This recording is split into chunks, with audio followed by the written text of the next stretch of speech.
اللہ کے نام سے شروع جو بڑا مہربان نہایت رحم والا ہے۔ السلام علیکم، میں ہوں آپ کا میزبان عرفان ملک اور آپ دیکھ رہے ہیں نشاندہی جو ہر خبر پر یقین دلائے۔ ناظرین کرام، مہنگائی کا جو جن ہے وہ اس وقت پورے پاکستان کے اندر سر توڑ کر اور سر جوڑ کر نہیں بیٹھا ہوا، بلکہ عوام ہے جو اس کے آگے سر جوڑ کر بیٹھے ہوئے ہیں اور اس سے منت اور ترلے کر رہے ہیں کہ ہماری جان چھوڑیے۔ آخر ایسی کیا وجہ ہے؟ میں نے آج فیکٹ اینڈ فگر کچھ آپ کے سامنے رکھنے ہیں کہ جس کے مطابق اگر ہم 5 سال پہلے یا 6 سال پہلے کی بات کریں، اس وقت اور آج کے جو ریٹ کے ڈیفرنسز ہیں ان کے اندر زمین اور آسمان کا فرق اور زمین اور آسمان کا فاصلہ آ چکا ہے۔ لیکن اگر پیداوار کی بات کی جائے جو 2007 میں 8 میں 9 یا 10 میں ہوا کرتی تھی، پیداوار آج بھی پاکستان کے اندر چاہے وہ شوگر کی ہو، چاہے وہ چاول کی ہو یا گندم کی ہو، وہ وہی ہے۔ جیسے شوگر کی 54.5 ملین ٹن پیداوار 2007 اور 8 سے لے کر 2017 اور 18 کی رپورٹس ہمیں بتاتی ہیں کہ اس میں 5 سے 10% اضافہ ہوا۔ اسی طرح اگر گندم کی بات کی جائے تو 20 سے 24 ملین ٹن سالانہ گندم پاکستان پیدا کرتا ہے۔ چاول کی بات کریں تو 2017 اور 18 کی رپورٹ کے مطابق 8.61 یعنی 8.61 ملین ٹن اس میں اضافہ ہوا۔ اس سب کے باوجود ایسی کیا بات ہے کہ آپ مہنگائی کا شکار ہیں؟ ملک کے اندر ایک قلت کسی فضا قائم کر دی جاتی ہے۔ پیٹرول کے حوالے سے جو ابھی رپورٹ اوگرا کے حوالے سے پیش کی گئی، اس کو اوگرا نے مسترد کیا۔ یہ کہانی یوں ہی چلتی رہتی ہے کہ ایک کمیٹی بنائی جاتی ہے، اس کی جانب سے ایک رپورٹ بنائی جاتی ہے، ایک ادارے کو بھجوائی جاتی ہے، ادارہ اس کو منع کر دیتا ہے، اس کے بعد ایک نیا سکینڈل کھڑا ہو جاتا ہے۔ لیکن اس سب کے درمیان اگر کوئی پستا ہے تو وہ عوام ہے، وہ آپ ہیں، وہ میں ہوں، وہ پاکستانی ہیں۔ آج اسی حوالے سے اور دیگر 1 سے 2 موضوعات ہیں جن پر بات کرنے کے لیے ہمارے ساتھ پاکستان تحریک انصاف کے ایک سینئر رکن سبحان علی ساحر ہمارے ساتھ موجود ہیں۔ ان سے ہم بات کریں گے اور پوچھیں گے کہ ان سب کے پیچھے اسباب کیا ہیں۔ ظاہر ہے کہ اس کے لیے ایک دماغ چاہیے، ایک ایسا دماغ جو سوچ سکے اور ہم سب کو بتا سکے کہ آیا جینین عوامل ہیں کہ یہ سب مہنگائی کے پیچھے صرف حکومتی قصوروار ہی لوگ نہیں ہیں، بلکہ دنیا بھر کی چیزیں متاثر ہو رہی ہیں، چاہے وہ پیٹرول کا معاملہ ہو یا ہمارے گھریلو جو مصرف کی چیزیں ہیں وہ چیزیں ہوں۔ اس کے لیے ہمارے ساتھ موجود ہیں مسعود انور صاحب، سینئر تجزیہ نگار ہیں۔ بہت شکریہ آپ دونوں حضرات کا کہ آپ نے پروگرام کو جوائن کیا۔ سبحان صاحب، مہنگائی کی بات اگر ہم کریں تو 2018 سے پہلے جو فیکٹ اینڈ فگر تھے اور آج 2019 اور 20 کے فیکٹ اینڈ فگر کو اگر ہم ملحوظ خاطر رکھیں تو ایک بڑا فرق آیا ہے۔ جبکہ پیداوار کے حساب سے دیکھا جائے تو وہی معاملات ہیں، پیداوار میں بلکہ اضافہ ہوا ہے، چاہے وہ گندم ہو، چاول ہو، وہ شوگر ہو۔ لیکن پھر کیا وجہ ہے کہ عوام کی دستیابی کے معاملے میں حکومت دستیاب کرنے میں ناکام ہو رہی ہے؟ دیکھیں، وجوہات تو اس کے خیر بہت ہے اور اس سے انکار بھی نہیں ہے کہ مہنگائی نہیں ہے، مہنگائی ہے اور یقیناً اس وقت بالکل جو ہے بہت زیادہ ہے اور اس کے بہت سے وجوہات ہیں۔ ایک وجوہات تو جو یہ وبا دنیا کے اندر آئی ہوئی ہے، یہ بھی ایک وجہ ہے اور اس سے بھی اثرات کاروبار کے اوپر اور بہت سی معاملات کے اوپر پڑے۔ تو وبا کو تو 6 سے 7 مہینے ہوئے ہیں۔ دوسری چیز جو ہے بیسکلی وہ ایک مافیا جو اس ملک کے اندر ہمیشہ بڑی فعال رہی ہے چیزوں کو سمگلنگ کرنے میں۔ آپ کے پڑوس میں ماشاءاللہ افغانستان اور افغانستان کے ذریعے دنیا تک آگے تک جو ہے آپ کی چیزیں جو ہے یہاں سے سمگلنگ ہوتی ہے، جس کے اندر اس ملک کے وہ مافیا جو ہر سطح پر موجود ہے۔ یہاں سے وہاں سمگل ہوتی ہے، وہاں سے یہاں سمگل ہوتی ہے۔ یہاں سے وہاں آپ کی جو ہے نا خوراک کی جو چیزیں ہیں، گندم ہو، چینی ہو، گھی تک ہو، صابن تک ہو، کوئی ایسی چیز نہیں ہے جو آپ کی دونوں باؤنڈری سے افغانستان تک نہیں جا رہا ہو، بلکہ میں تو جانوروں تک آپ سے مطلب ہے باؤنڈریوں کے اوپر کے آپ کے ملک سے جانور بھی سمگلنگ ہو جاتے ہیں وہاں پر۔ تو یہ ساری چیزیں جو ہے اس کے اندر آپ یہ کہنا چاہ رہے ہیں ہماری جو بارڈر کی انتظامیہ ہے وہ اس پہ میں اس میں آپ سے کھل کے بات کر رہا ہوں۔ اس میں کوئی ایسی بات میں آپ کے سامنے نہیں رکھوں گا جس میں آپ کی میں نشاندہی کر دوں گا آپ کے پروگرام میں۔ اس میں آپ کے ملک کے جو ہے ادارے بھی شامل ہے۔ اس سے انکار نہیں کیا جا سکتا ہے کہ جو چیزیں یہاں سے جاتی ہے ٹرکوں کے ذریعے تو وہ کوئی ادارے اس سے ناواقف نہیں ہے۔ چوکیاں بنی ہوئی ہیں ماشاءاللہ، ایف سی کی موجود ہے روڈ کے اوپر، باؤنڈری کے اوپر انتظامیہ، یہ کوئی سیول انتظامیہ تو نہیں ہے، فوجی انتظامیہ باقاعدہ طور پر جو ہے ان باؤنڈریوں کے اوپر موجود ہے۔ اور اگر اس کو آپ دیکھ لیں تو یہ ابھی سے نہیں ہے، مسلسل عرصے سے جو ہے نا یہ کاروبار غیر قانونی کاروبار جو ہے یہ افغانستان کے ساتھ ہمارے تاجر بات چلی پڑی تو نشاندہی بھی کر دیں کہ یہ کس سمت کے بارڈر کی آپ بات کر رہے ہیں؟ میں دونوں کی کر رہا ہوں. میں آپ کو جو ہے کوئٹہ کی بھی کر رہا ہوں اور میں آپ کو جو ہے پشاور کی بھی کر رہا ہوں. کوئٹہ ٹورڈز چمن کی بھی کر رہا ہوں اور وہاں پر جو ہے بارڈر خیبر بارڈر کی بھی بات کر رہا ہوں. ان دونوں بارڈروں کے اوپر جو ہے یعنی ہر وہ چیز جو آسانی کے ساتھ یہاں سے نکالی جاتی ہے یہ سارے اداروں کی موجودگی میں. تو یقیناً اس کے اندر جو ہے اقدامات اٹھانے پڑیں گے اور ان چیزوں کے اوپر ہماری حکومت کی بھی ذمہ داری ہے اور اس پہ اوپر کام بھی ہو رہا ہے. اور یہ بھی ہماری بدقسمتی رہی ہے, اسے بھی انکار نہیں کر سکتے. اگر آپ نے بات کی ہے تو مجھے اجازت دیں میں آپ سے کہہ دوں, آپ کہہ رہے ہیں کہ اس پر کام ہو رہا ہے, لیکن سمگلنگ کے حوالے سے جو پہلے چیزیں ڈھکی چھپی ہوا کرتی تھی اب وہ باقاعدہ پرچیوں پر ہونے جا رہی ہیں. نہیں سر, کبھی بھی ڈھکی چھپی نہیں, کبھی بھی ڈھکی چھپی نہیں ہوئی ہے, کبھی بھی ڈکی چپی نہیں ہوئی ہے. چاہے وہ چمن کی باؤنڈری ہو, چاہے وہ خیبر کی باؤنڈری ہو, کبھی بھی یہ چیز یہ ڈکی چپی ہو ہی نہیں سکتی ہے کہ آپ یعنی آپ 34 چوکی ہیں. سن لیں سر, 34 سے بھی زیادہ ہے, 34 سے بھی زیادہ ہے. اگر آپ کوئٹہ سے شروع کر کے باؤنڈری تک جائیں نا تو یہ 134 چوکیاں ہیں اور اس کے اوپر آپ کی ریاستی ادارے بیٹھی ہوئی ہے. تو ایسے کیسے ہم کہہ سکتے کہ چپ چپ کے ہو رہی ہے؟ یعنی جانوروں کی ایک ٹرالہ بھر کے افغانستان جا رہا ہو, چاولوں کی ایک ٹرک بھر کے, گھی کا ایک ٹرک بھر کے افغانستان کی طرف رواں دوا ہوں, اور میں یہ کہوں کہ پہلے دور میں چپ کے ہو رہی تھی اور آج پرچیوں پہ ہو رہی ہے. ایسا نہیں ہے, یہ ہر دور میں کھل کے ہوئی ہے. تو پھر پاکستان تحریک انصاف نے کیا کیا؟ نہیں, میں آپ سے کہہ رہا ہوں نا, ہماری 2.5 سال 2.5 سال کی جو ہماری حکومت ہے اس کے اندر بہت سی ایسی قوانین ہیں, بہت سی ایسی اقدامات ہیں جو ہم نے کرنے ہیں اور ہم اس کے اوپر کام کر چکے ہیں اور کر رہے ہیں. اس میں رکاوٹیں ضرور ہوگی کیونکہ یہ نظام اتنا کرپٹ ہو چکا ہے, اتنا کرپٹ ہو چکا ہے, اور کسی ایک سطح پر کرپٹ نہیں ہے حضرت, کسی ایک سطح پر کرپٹ نہیں ہے بلکہ پورا سسٹم ہی آپ کا کرپٹ ہے. سبحان علی ساحل کے مطابق مسعود انور صاحب, یہ سمگلنگ جو ہے یہ ایک بہت بڑا المیہ ہے جس کی وجہ سے ملک کے اندر مہنگائی ہو رہی ہے. آپ کا کیا خیال ہے کہ صرف سمگلنگ ہی مہنگائی کی وجہ ہے یا کچھ اور اسباب بھی ہیں؟ دیکھیں, اسمگلنگ ایک فیکٹر ضرور ہے, اور یہ جیسے سبحان صاحب نے کہا یہ کوئی آج سے نہیں ہو رہی. جب سے پاکستان بنا, پاکستان بننے سے پہلے بھی یہاں سے وہاں جاتا تھا. جغرافیکلی ہم جو ہے افغانستان کو فیڈ کرتے ہیں, یہ بات ہمیں تسلیم کر لینی چاہیے, اور اپنی جو بھی ہماری کیلکولیشن ہوتی ہے اس میں ہم کو شامل کرنا چاہیے. اچھا, ہم پورے افغانستان کو نہیں فیڈ کرتے, افغانستان کا وہ ایریا جو ہمارے ساتھ ملا ہوا ہے اس کو ہم فیڈ کرتے ہیں, جو ایران کے ساتھ ملا ہوا ہے اس کو ایران فیڈ کرتا ہے, باقی دوسرے کرتے ہیں. باقاعدہ بندر عباس پہ ان کے کنٹینرز آتے ہیں جو افغانستان کو فیڈ کرتے ہیں, وہاں سے وہ باقاعدہ امپورٹ کرتے ہیں. اچھا, افغانستان بھی جو کچھ جا رہا ہے وہ مفت نہیں لے آتے, ہمارے مارکیٹ سے خرید کر لے کے جاتے ہیں. وہ اصل بات یہ ہے کہ اس کو آپ ریگولرائز کر دیجئے نا. تو کیا وہ سستے دام لیتے ہیں, ادھورے سستے دام نہیں لیتے, بالکل چوری نہیں ہے, بالکل نہیں خریدی جا رہی ہے تو اس کی ذرائع مبادلہ بھی تو پاکستان کو حاصل ہو رہا ہے. بس یہی میں کہہ رہا ہوں کہ اس کو اب آپ کر دیجئے کہ وہ ڈالروں میں خریدے, آپ کو ذرائع مبادلہ ملے گا, وہ پاکستانی روپے میں نہیں خریدیں گے. بس یہ کر دیجئے, تو اس سے آپ کو ریگولائزیشن سے آپ کو فائدہ ہوگا اور آپ کی انکم بڑھے گی. جو اربوں روپے کی باڑ لگائی جا رہی ہے جس میں کہا یہ جا رہا ہے کہ 85% تک کام ہو چکا ہے, اس کے لگانے کا بھی اس معاملے میں کوئی فائدہ نہیں ہوگا. آج کے دور میں معاملات بہت چینج ہو گئے. آپ ایریل انسپیکشن کر سکتے ہیں کہ کتنے ٹرک گئے, کس روز نہیں گئے. وہ زمانہ گزر گیا کہ ایک فرد کھڑا ہو کے ٹرالی کرتا تھا کتنے گئے کتنے نہیں گئے. اب تو کوئی بھی اس کمرے میں بیٹھ کے آپ بھی دیکھ سکتے ہیں کہ کتنے ٹرک جا رہے ہیں, شام کو پوچھ سکتے ہیں کہ بھئی اس ٹرک میں یہ تھا یا آپ اس کا کیا حساب کتاب ہے. تو چیک اینڈ بیلنس کوئی مسئلہ نہیں ہے, وہاں حساب لیا جا سکتا ہے چاہیں تو. سبحان علی ساحل صاحب نے نشاندہی چاہیں تو ہو رہے ہیں, چاہیں تو نہیں کر رہے. ایک بات. دوسری بات یہ ہے کہ مہنگائی ایک بڑا کمپلیکس ایشو ہے ہمارے پاس.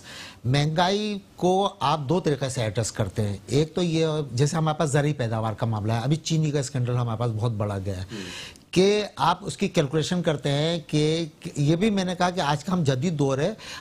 آج کے دور میں آپ کے بارے میں پتہ ہوتا ہے کہ آپ کب سوئے, کب جاگے, آپ نے کیا کھایا, کہاں ٹریول کیا. اب یہ ہر چیز کوئی خفیہ نہیں رہی ہے.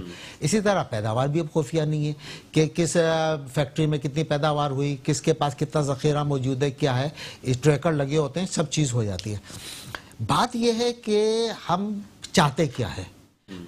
پاکستان میں بدقسمتی سے ان لوگوں کی حکومت ہے یا ان لوگوں کی حکومت رہی ہے پہلے بھی, اور وہ لوگ غالب ہیں. حکومت سے بھی مراد یہ نہیں ہے کہ اس وقت سیاستدار کون ہے اور وزیر اعظم کون ہے, وزیر اعلیٰ کون نہیں آپ ہے. یہ کہنا چاہتے ہیں گورنمنٹ ود ان گورنمنٹ؟ جی, گورنمنٹ ود ان گورنمنٹ. وہ کون سی؟ یہ وہ کلب ہے جو ہمیشہ سے چھایا رہا ہے, چاہے یہ شوگر ملز مافیا ہو, چاہے یہ ویٹ مافیا ہو. آپ یاد کریں جب نواز شریف کا پہلا دور تھا, اچانک آٹے کی قیمت 12 روپے سے 24 روپے ہو گئی تھی, 100% بڑھ گئی تھی. صحیح. اور اس کے بعد ابوبکر شیخانی کا برملا نام لیا گیا تھا کہ ان کے اس میں ہوا تھا. اس حکومت میں بھی چینی میں بھی یہی ابھی بھی 100% تو نہیں بڑھی نا, وہ تو 100% بڑھی تھی. پھر اسی طرح اچانک 24 سے 48 روپے کلو آٹا ہو گیا. صحیح. تو یہ ایک مسلسل فینومینا ہے جو چلا آ رہا ہے, اس کو چیک کرنے جو چینی کے فیکٹنگ فگر ہیں اگر میں وہ آپ کے سامنے رکھوں, جو 2009 اور 10 میں تھے, آلموسٹ اس سے 6.5% اضافہ ہوا, اور 2018 اور 19 کے جو فیکٹنگ فگر ہیں وہ 54.5. پیٹرول کی قلت ہوئے جا رہی ہوتی ہے. کبھی ہمارے پاس گندم ایک دم سے مہنگی ہو رہی ہوتی ہے. یعنی آج جب آپ سوئیں اور صبح جب آپ بیدار ہوں گے تو آپ کی چینی کی قیمت کچھ اور ہوگی. یہ سارے وہ معاملات کیا ہیں کہ جن پر قابو نہیں پایا جا سکتا؟ عرفان, میں نے کہا نا کہ دو باتیں ہیں. ایک تو یہ کہ ہم قابو پانا چاہتے ہیں, ہم پیٹرولیم ہی کو لے لیتے ہیں.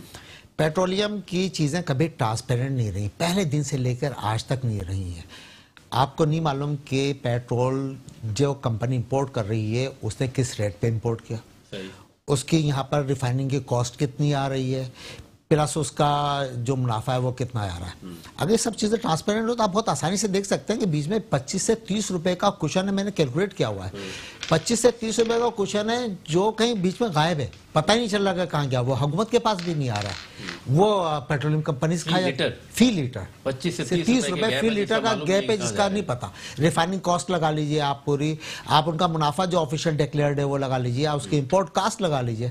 اچھا, پھر دوسری بات یہ ہوتی ہے کہ ہمارے پاس, اگر میں سبحان علی ساحل صاحب آپ کی طرف موو کروں, جس طرح مسعود انور صاحب فرما رہے ہیں کہ 25 سے 30 روپے کا گیپ فی لیٹر آ رہا ہے, اور پاکستان کے اندر روزانہ لاکھوں لیٹر کی کھپت ہے. اور صرف اگر صرف کراچی شہر کی بات کر لی جائے تو یہاں آج سے 4 سے 5 سال پہلے میں نے ایک رپورٹ پڑھی تھی کہ پر ڈے تقریباً 33 لاکھ روپے کا پیٹرول جو ہے 3 کروڑ روپے کا پیٹرول صرف اور صرف جل جاتا ہے جب سگنلز پر گاڑیاں کھڑی ہوتی ہیں. اس قدر کھپت کے ساتھ فی لیٹر اگر 25 سے 30 روپے کی گیپ کا کہیں معلوم نہیں پڑ رہا, وہ پیسے کہاں جا رہے ہیں؟ آپ کو کچھ آئیڈیا ہے حکومت کو؟ دیکھیں, میں نے پہلے بھی آپ سے عرض کیا ہے اور ابھی بھی یہی کہوں گا, پیٹرولیم پر آ جاتے, جتنی سمگلنگ پیٹرول کی ایران سے ہو رہی ہے پاکستان کے اندر, یعنی ایک آپ اس طرف بھی جو ہے نا اس کو اس نظر سے بھی آپ دیکھیں, اور جس انداز سے وہاں سے جو ہے غیر قانونی طور پر جو ہے پیٹرول آ رہا ہے اور اس ملک کے اندر جو ہے وہ مختلف شہروں تک اور مختلف گلیوں تک پہنچ رہا ہے, تو یہ ایک مافیا اس ملک کے اندر مسلسل 40-45 سال سے جو ہے نا مسلسل پیٹرول آ رہا ہے, جا نہیں رہا, آ بھی رہے, آ رہا ہے. آ بھی رہے. پہلے والا آپ کا شکوہ تھا کہ جا رہا ہے اس لیے مہنگائی ہے, پیٹرول آ رہا ہے تب بھی وہ جو آ رہے ہیں وہ کوئی آپ کا معاہدہ نہیں ہے ایران کے ساتھ کہ آپ پیٹرول منگوا رہے ہو, یعنی کوئی حکومتی سطح پر پیٹرول ایران سے نہیں آ رہے. صحیح. وہ آ رہے ہیں پرائیویٹ سیکٹر کے ذریعے آ رہے ہیں, جو آپ کا پرائیویٹ تاجر ہے, جو اسمگلر ہے, جس کو جو ہے نا کم قیمت میں جو ہے نا اس شہر کے اندر, اس ملک کے اندر وہ بیچتے, وہ بھی آپ کو جو ہے ایک اس کا بھی آپ کو سامنا ہے. یہ بلوچستان کے عوام کا ایک بہت بڑا زخم ہے. میں اس کو یوں ہی نہیں چھوڑوں گا, چاہوں گا کہ ایک چھوٹا سا وقفہ, اور وقفے کے بعد اس زخم کو کس طرح سیا جائے اس پر بات ہوگی. ایک چھوٹا سا وقفہ.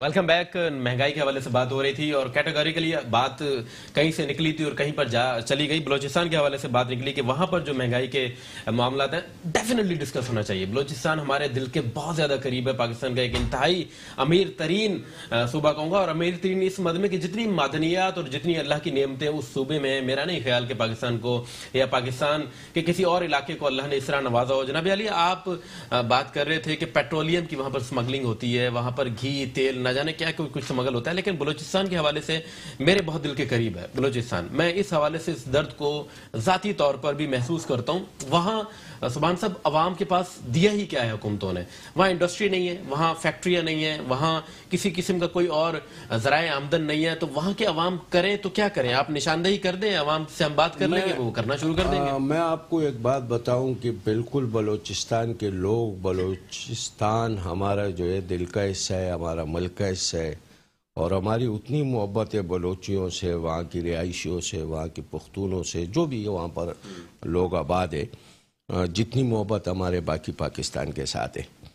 ایشو یہ ہے کہ یعنی یہ جو باؤنڈری ہے افغانستان کی، جس کے اثرات جو ہے وہ اس خیبر پختونخوا کے قبائل پر اور بلوچستان کے اوپر زیادہ رہے ہیں، چاہے وہ ڈاکٹر نجیب کی حکومت رہی ہو، چاہے رشیا جو ہے افغانستان کے تھرو یہاں گھسنے کی کوشش کر رہی تھی، جو ہماری غلط خارجہ پالیسیاں تھی، جو ہم نے یہاں لوگوں کو ٹرین کر کے وہاں لڑوا کے اور پھر آزاد چھوڑ دیا، ماضی کی ساری جو ہے صورتحال ہے.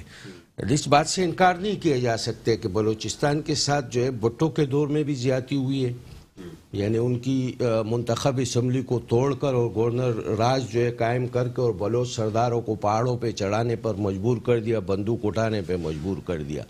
اور اس ملک کے اندر جب بھی کوئی فوجی ڈکٹیٹر آیا ہے تو اس نے بھی جو ہے بلوچوں کی جو ہے نا نمائندوں کو ہمیشہ جو ہے ظلم و جبر کا جو ہے نا شکار بنایا. اس سے انکار کوئی بھی نہیں کر سکتے، نہ میں کر سکتا ہوں، نہ کوئی سیاسی آدمی کر سکتا ہے. یہ مانتے ہیں کہ یہ بالکل بلوچستان کے ساتھ. اب میں صرف اس بات پر وہاں پر آتا ہوں کہ جب اس ساری صورتحال میں آپ اپنی قوم کو تعلیم سے محروم رکھو گے اور وہاں کے سردار اور سیاسی لیڈر جو ہے ان کو قبائلی جھگڑوں میں ڈالیں گے.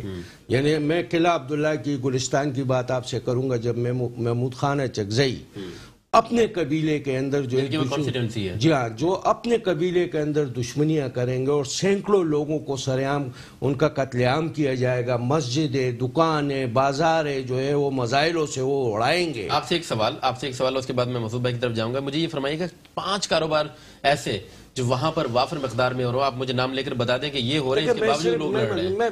5 کاروبار. میں 2 چیزیں آپ کے سامنے جو ہے نا اس کے اندر، میں یہ نہیں کہہ رہا ہوں کہ ان کے ساتھ زیادتی نہیں ہوئی، لڑائی ہو رہی ہے، لیکن آپ جہاں جس ملک کے اندر آپ کے جو نمائندے، جس کو آپ اپنے نمائندے بناتے ہو اور ان کے کہنے پہ روڈوں پہ نکلتے ہو، اور جب آپ کو وہ تعلیم سے محروم رکھے گا، چاہے وہ بلوچ سردار ہو چاہے وہ پختون ہو، جب اس پوزیشن پر لے کے آئیں گے تو پھر کہاں جہاں لڑائیاں ہوں، جہاں جھگڑے ہو، جہاں 2 بین الاقوامی قوتیں آپ کے پڑوس میں باؤنڈری پہ آپس میں جو ہے نا لڑ رہی ہو، امریکہ، رشیا 20 سال 18 سال اس خطے میں پڑی ہوئی ہو، لاکھوں افغان جو ہے نا آپ پاکستان لا کے آباد کرتے ہو، انہی آبادیوں کے اندر آباد کرتے ہو، اور پھر آپ کے وہ اثرات جب اس خطے پہ پڑے گی اور پھر آپ کی لیڈر بھی آپ کے لیے نہیں صرف اپنی ذات کے لیے اور خاندان کے لیے سوچے گا، سرداروں کی معیاری زندگی بلند ہوتی جائے گی، پختون سرداروں کی معیاری زندگی بلند ہوتی جائے گی، تو یقیناً وہاں سے کہاں سے کاروبار کہاں سے آئے گا وہاں پر. یہ پوائنٹ آپ کا ویلڈ ہے کہ بہت سارے لاکھوں کی تعداد میں افغان مہاجرین وہاں پر آباد ہوئے، جس کے سبب ایسا ہوا. مسعود انور صاحب، آپ نے تو پریکٹیکلی افغان وار کو بھی کور کیا اور تحقیقاتی صحافت میں ایک کافی وقت دیا. جس علاقے کی اتفاقاً ہم بات کر رہے ہیں، آپ بہت اچھے سے جانتے ہیں. آپ مجھے بتائیے، کیا وہاں کاروباری ماحول شروع سے لے کر آج تک اس طرح کا ہے کہ عوام لڑیں یا پھر لڑائی کو چھوڑ کر کچھ اور کریں؟ عرفان، ایک تو کریکشن یہ کریں کہ بلوچستان کو محروم نہیں رکھا گیا. بلوچستان کو جتنا پر کیپیٹا دیا گیا ہے، آپ اس کا ادر سٹیز سے، ادر پروونسز سے آپ کمپیریزن کریں گے تو بہت زیادہ ہے. بات یہ ہے کہ جن کو دیا گیا وہ کھا گئے، انہوں نے وہاں نہیں کیا. یہ بالکل ویسے ہی معاملہ ہے کہ کراچی میں ہی لیاری کو 25 مرتبہ پانی کی لائن کے لیے پیسے دیے گئے اور وہاں کے ایم این ایز کو دیے گئے جو پیپلز پارٹی سے بلونگ کرتے تھے، جو وہاں سے منتخب ہوئے تھے. لیکن لیاری کے عوام آج تک محروم ہے، آج تک ان کو پانی نہیں ملتا، وہاں فیسلٹیز نہیں ہے. تو بات اتنی ہے کہ سبحان صاحب صحیح کہہ رہے ہیں کہ مسئلہ سرداری نظام کا ہے. یہ نظام انٹیریئر سندھ میں بھی ایگزسٹ کرتا ہے، جہاں اوتاق بنا دیے گئے اسکول، جہاں پہ ابھی بھٹی صاحب کا کیا معاملہ تھا یا باقی لوگوں کا کیا ہے، ان کو نوکریاں دی جاتی ہیں کہ اتنی نوکریاں آپ کی، اتنی نوکریاں آپ کی. نوکریوں سے مراد یہ ہوتی ہے کہ وہ لوگ جو ہے وہ کہیں ہوں گے یا نہیں ہوں گے، وہ پیسے سرداروں کو مل جاتے ہیں. سردار نزاکت پاکستان پیپلز پارٹی ہمیں جوائن کیا. میں ان سے سوال کروں گا کہ سردار صاحب بہت شکریہ کہ آپ نے ہمیں جوائن کیا، آپ کا وقت دینے کے لیے میں شکر گزار ہوں آپ کا.